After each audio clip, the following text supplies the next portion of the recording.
The gentle clink of expensive crystal and quiet murmurs of judgment filled the air at La Maison, downtown's most exclusive French restaurant.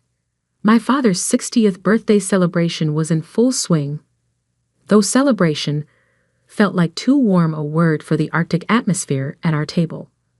I'm Olivia Winters, though my family prefers to call me Liv. Their way of diminishing everything about me, right down to my name. At 29, I'm the youngest of 3 children and, according to family consensus, the only failure in a long line of Winters' success stories. I adjusted my simple black blazer, purchased from a department store, a fact my sister Catherine had already pointed out twice, and took another sip of water. Around me, my family was dressed in their finest, designer labels, luxury watches, and enough diamonds to finance a small country. Liv, darling. My mother Margaret's voice dripped with practiced concern. Are you sure you don't want wine?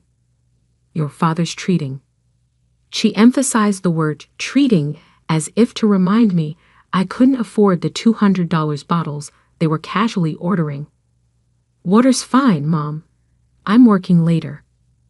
My brother James newly choked on his foie gras, still picking up shifts at that diner. What is it now? 3 years.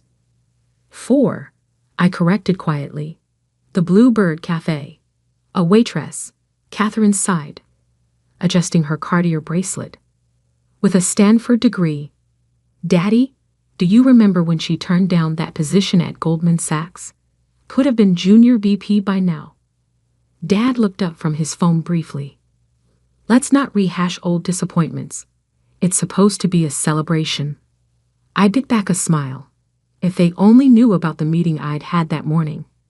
About the papers sitting in my lawyer's office.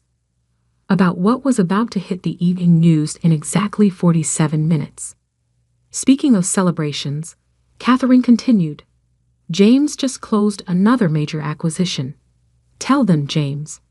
My brother straightened his Hermes tie. Winters Investment just acquired Peterson Tech. Small firm, but their AI division showed promise. Got it for a steal. They didn't even know what they had. I took another sip of water, remembering the frantic call I'd received from Peterson Tech's CEO last week. Are you sure about this, Ms. Winters? Selling to your brother's firm seems. Trust me, Tom, I had assured him. Everything's proceeding exactly as planned. Liv? Mom's voice snapped me back. Are you even listening? Your brother is talking about his success. Sorry, just thinking about my shift schedule. James laughed. That sharp, dismissive sound I'd grown to expect. Must be complicated, keeping track of all those coffee orders. How much does that pay now? Minimum wage plus tips? Something like that.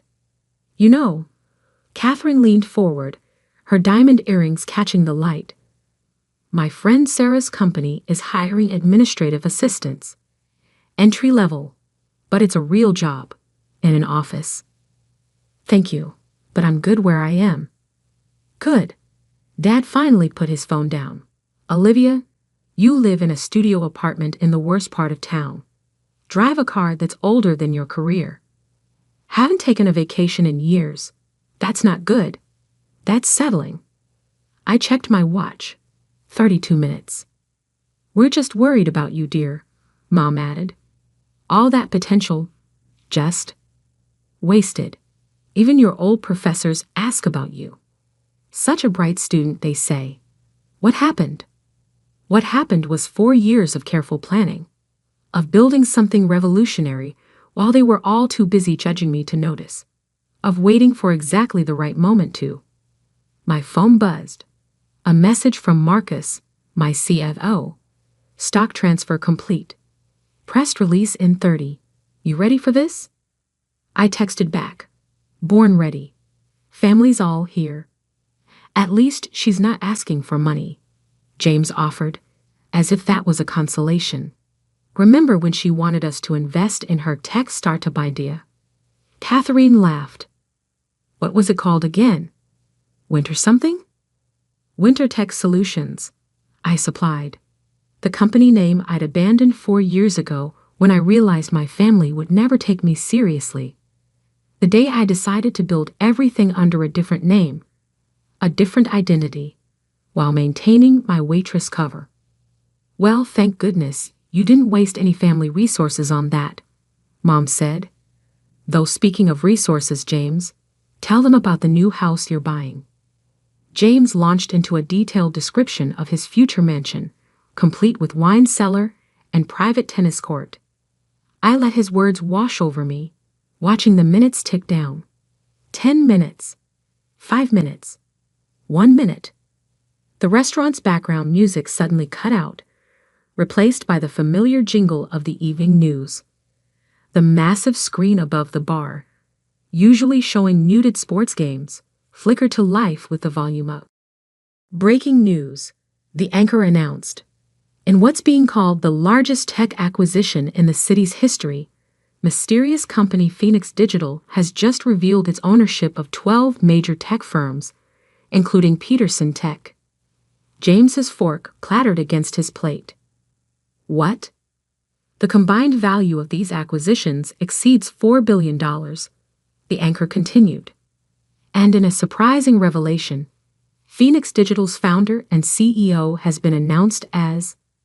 My family's faces turned toward the screen in perfect synchronization, just in time to see my corporate headshot appear. Olivia Winters, who reportedly built her tech empire in secret while working as a waitress at a local cafe. The silence that fell over our table was absolute. Mom's wine glass froze halfway to her lips. Dad's phone slipped from his fingers. Catherine's perfect composure cracked like fine china. I dabbed my mouth with my napkin and stood slowly. I should go. My shift starts in an hour. Your shift? James choked out. Of course, I smiled. I own the cafe too, along with this restaurant, and the building it's in. Amazing what you can build while people underestimate you. I gathered my department store blazer and practical handbag. Dinner's on me. Order whatever you want. After all, I paused at the table's edge, savoring the moment. I can afford it. As I walked toward the door, I could hear the whispers starting.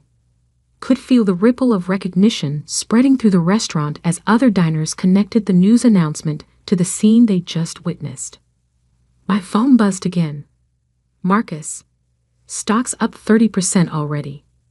Ready for tomorrow's board meeting? I stepped out into the cool evening air, where my driver waited with a car that definitely wasn't my old Honda. Ready? I texted back. And Marcus? Make sure the boardroom has a good view of my brother's office building, the one I just bought.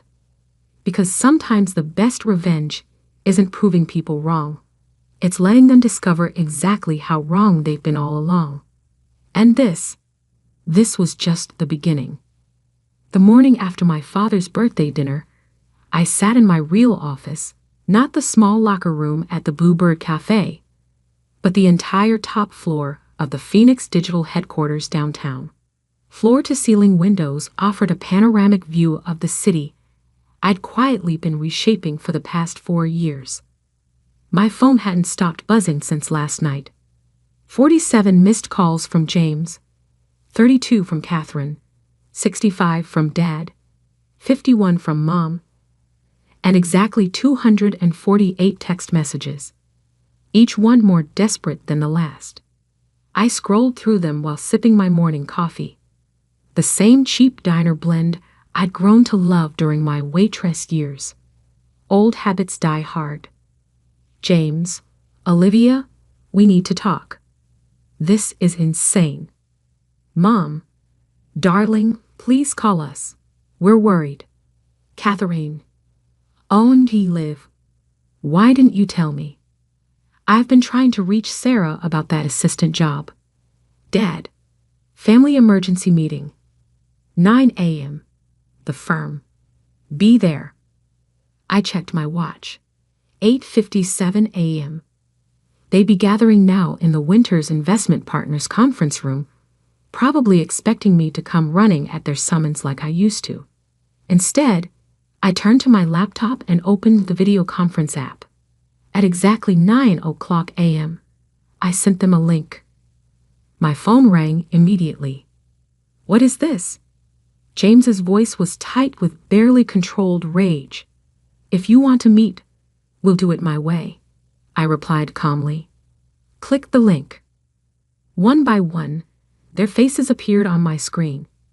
Dad at the head of their conference table, looking older than he had last night. Mom beside him, eyes red-rimmed like she hadn't slept. James pacing behind them, and Catherine perched on the edge of her seat, perfectly manicured nails drumming against the mahogany. "Why aren't you here in person?" Dad demanded. I leaned back in my chair, letting them see the city skyline behind me. "I have 3 other meetings this morning." This seemed more efficient. "Efficient?" James exploded.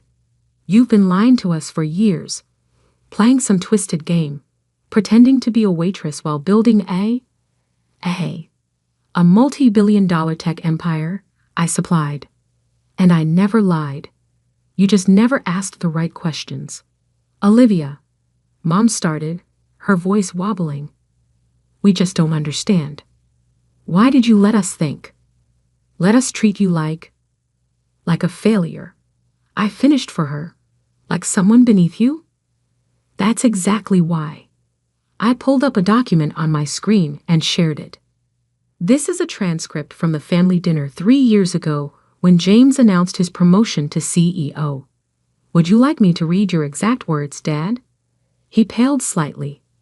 "That's not necessary." Thank God James stepped up. I read anyway. He understands what it takes to succeed in this business, unlike some people who just don't have the stomach for real power.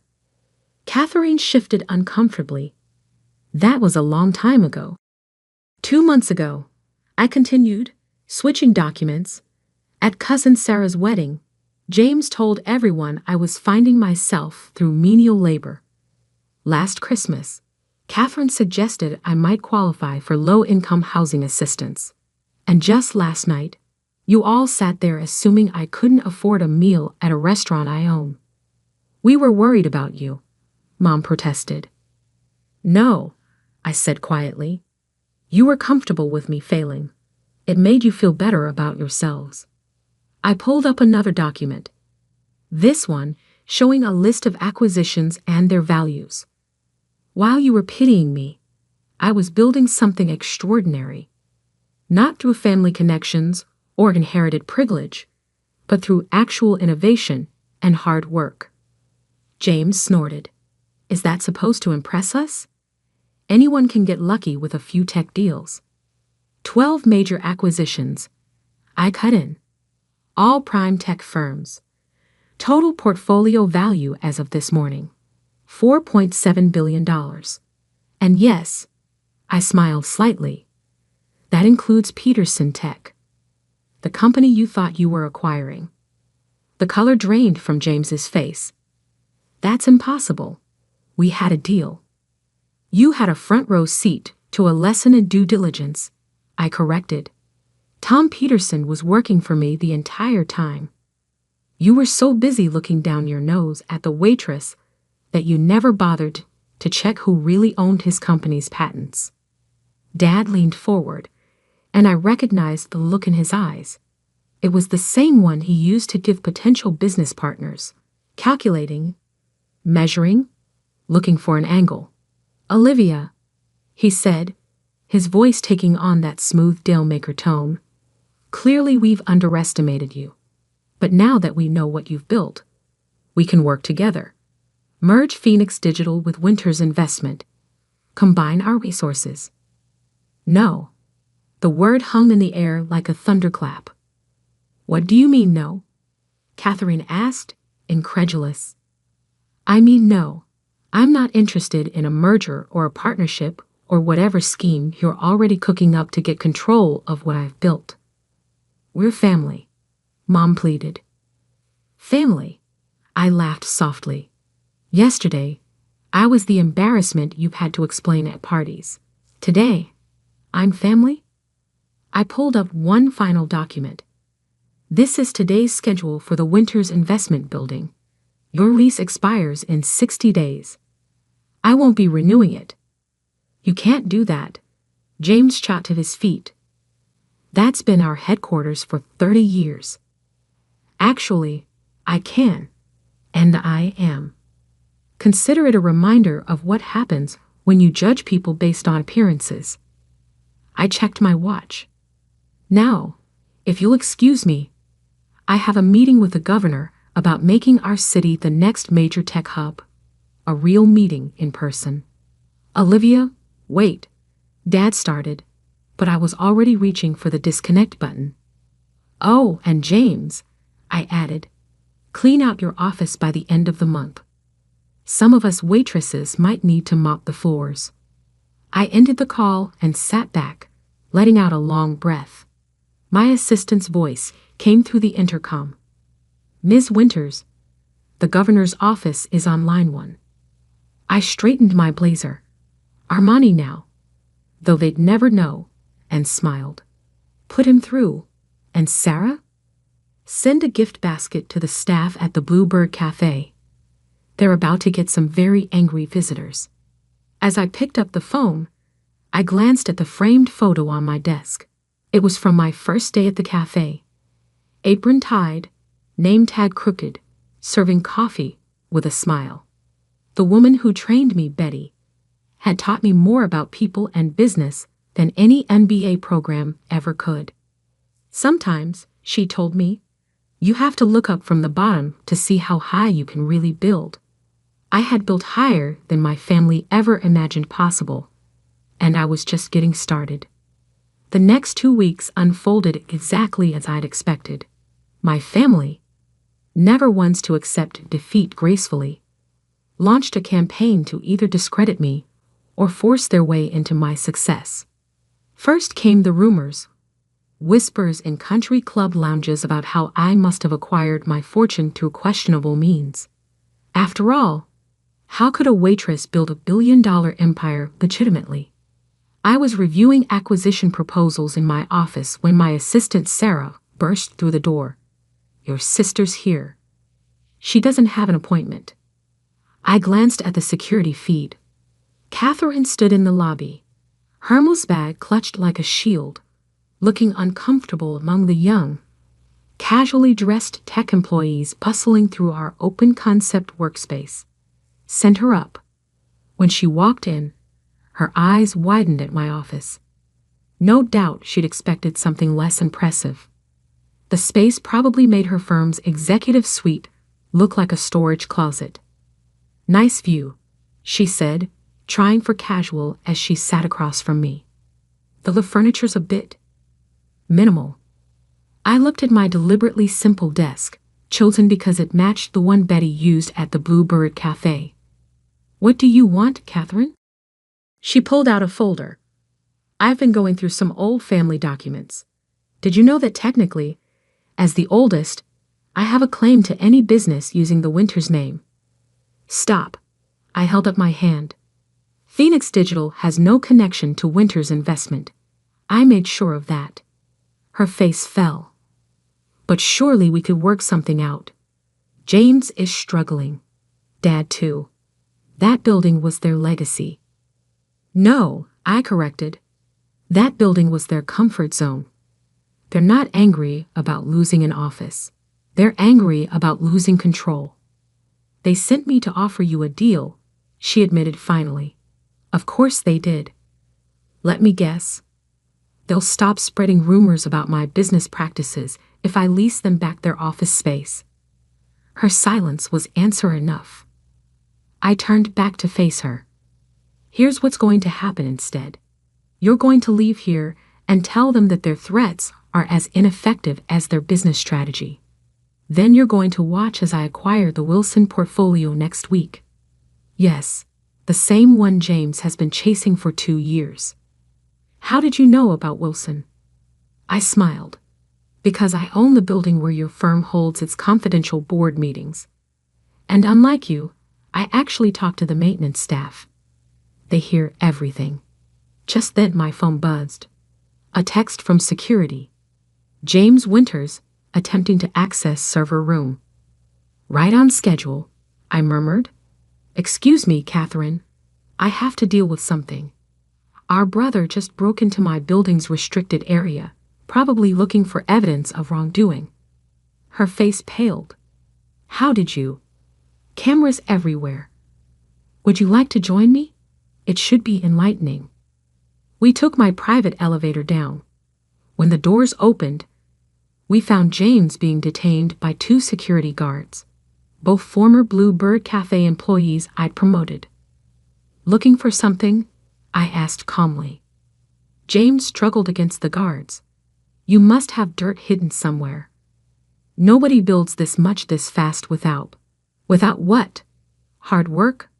Understanding how technology actually works. Treating people with respect regardless of their position. I nodded to the guards. These men used to serve coffee with me. Now they run my building security because I saw their potential instead of looking down on them. Olivia. Catherine interrupted. You've made your point. What do you want from us? Want? I laughed softly. I don't want anything from you. That's what none of you understand. I built this company by choice, not necessity. I worked at the cafe by choice, not failure. I turned to the guards. Please escort my brother out. And James? The next time you try to break in, I'll press charges. Family or not. That evening, I received an email from Dad. Olivia, your mother and I have been doing some reflection. Perhaps we were wrong about your choices. The firm is struggling without the building, and your recent acquisitions have shown us that maybe we don't understand the market as well as we thought. I'd like to have dinner. Just us. No business talk, no deals, just a father trying to understand his daughter. Dad, I stared at the message for a long time, remembering all the dinners where they'd looked through me. All the times they dismissed my ideas. All the moments they chose prestige over understanding. Finally, I replied, Dad, dinner is fine, but not at La Maison. Meet me at the Blue Bird Cafe. It's where the real work happens, where real people build real things. If you want to understand me, start by understanding them. Come alone. No James, no Catherine, no hidden agendas. Olivia. The next evening, I sat in my usual booth at the Blue Bird, nursing a cup of coffee. The door chimed, and Dad walked in, looking completely out of place in his bespoke suit. The regular customers, workers ending their shifts, students with laptops, families on budgets, looked up briefly before returning to their meals. Dad slid into the booth, clearly uncomfortable. Interesting choice of venue. This is where I learned my most valuable lessons about business, I said. Not at Stanford, not at the firm. Here, listening to people who actually build things. He picked up the laminated menu, probably the first non-fine dining menu he'd touched in decades. I don't understand why you did it this way. Why not just tell us? Would you have listened? Or would you have tried to control it, shape it into your version of success? He was quiet for a long moment. We thought we were protecting you. No, I said firmly. You thought you were protecting your image of what success should look like. You never asked what I wanted to build.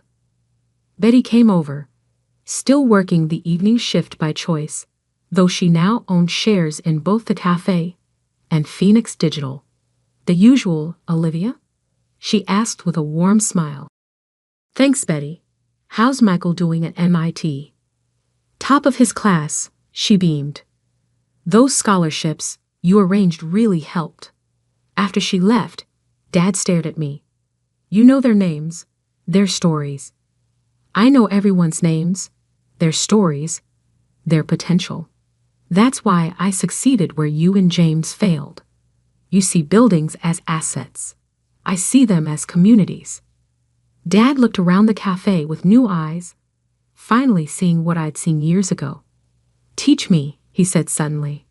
I raised an eyebrow. Teach you what? Not about business, not about real estate. Teach me how to see what you see.